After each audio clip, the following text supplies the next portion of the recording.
I am Steve Gibson. I am a vice president at GearBox Software. Looks like those alien bastards drank all my beer. So the game was in development for a little bit, a couple of years.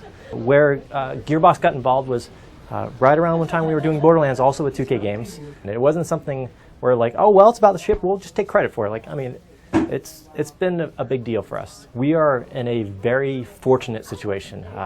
I think the best thing I can point to. So everyone remembers like 2001, that E3 trailer that came out, right? There was that was honestly one of the best trailers ever come out, right? That was just balls out, crazy, awesome. So what happened was the end of that trailer, there's a list of names, right? There's about 15 names or so. If you look at that list of names, all but one of those guys actually ended up working at GearBox Software.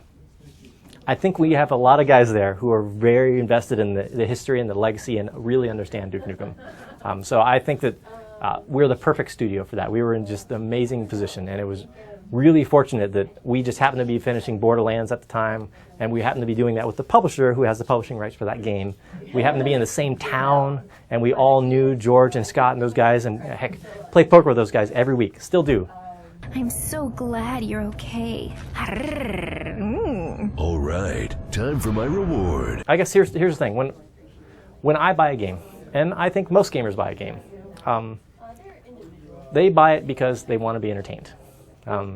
They don't buy it because it has, I don't know, like the most characters that you can play a character class. Like, oh, I'm going to buy a Street Fighter 7 because it has 50 player characters. Like, all they care about, and just about all gamers care about, is am I going to have fun? Am I going to sit there laughing and smiling and talking to my friends about this? You know, it's the same reason I go to see a movie. I will go see some small indie movie, or I'll go see 2012. I don't care how it's happened. As long as I'm entertained, I'm entertained.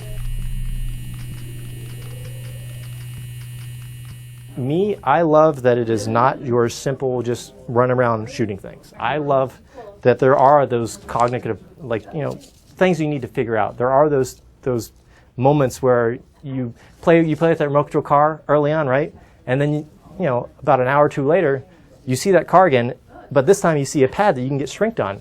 You can go get shrunk, hop in that car, and then drive it all around and do all these crazy things. Like, there's these surprising things that just really feels just plain fun, you know. And it's just amazing. This world and this environment is just so unique. The game takes place roughly 10 years or so since Duke Nukem last saved the world, right? So now we're, you know, about a decade later.